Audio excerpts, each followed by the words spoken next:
Ice is solid. Solids have definite shapes and volumes.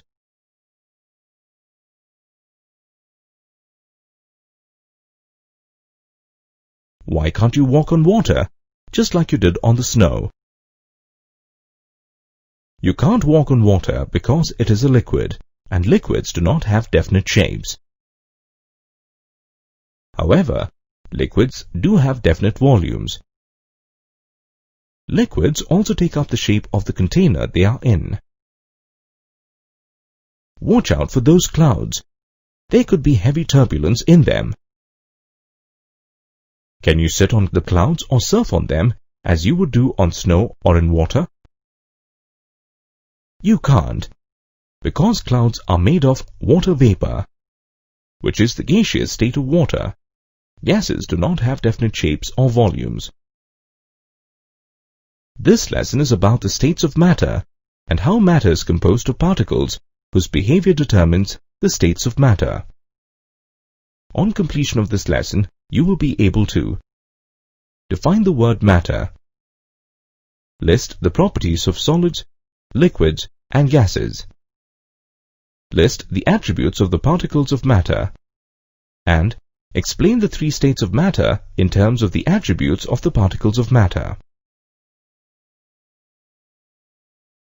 Before we move on, let's look at the properties of solids, liquids, and gases. Solids. Solids have definite shape and volume, cannot be compressed, except porous solids. Particles do not flow, diffuse slowly, high force of attraction between particles, very less intermolecular space. Liquids. Liquids take the shape of the container and have definite volume, cannot be compressed. Particles flow, diffuse fast, less force of attraction between particles, more intermolecular space. Gases. Gases have no definite shape and volume, can be compressed easily. Particles flow easily, diffuse very fast, very less force of attraction between particles, large intermolecular forces. Why does matter exist in the form of solids, liquids, and gases?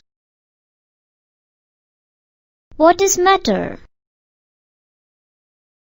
Matter is any substance that has mass and occupies space. All physical objects are composed of matter. So, is matter made up of something? Yes, matter is made up of small particles. Is this grain of sand a particle that you're talking about? No, that grain can be further broken into smaller particles, which are not visible to the naked eye. Those are the particles I'm talking about, and they explain why matter exists in the form of solids, liquids, and gases. Particles in matter are in a constant state of random motion, and hence they possess kinetic energy. They also attract each other, but this mutual force of attraction is effective only when the particles are very close to each other. When the particles are bound together firmly, as you can see here, they form solids. In solids, the particles simply vibrate about their fixed positions, because their kinetic energy is low and not enough to let them break away from their mutual force of attraction. Therefore, solids have definite shapes and volumes. For the same reason, they do not flow or diffuse.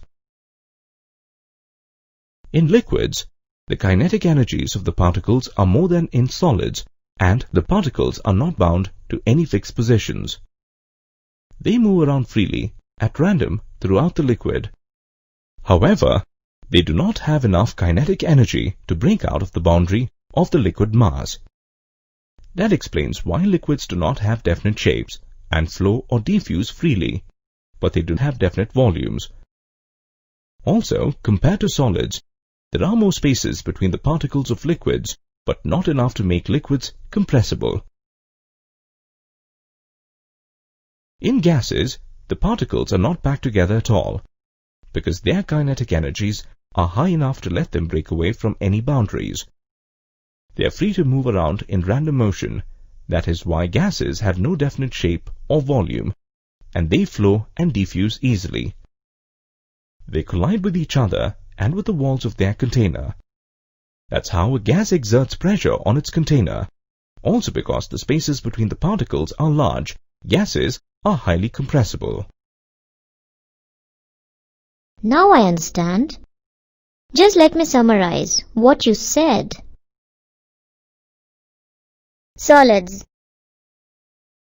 Solids have definite shape and volume, cannot be compressed except porous solids. Particles do not flow, diffuse slowly, high force of attraction between particles, very less intermolecular space. Liquids.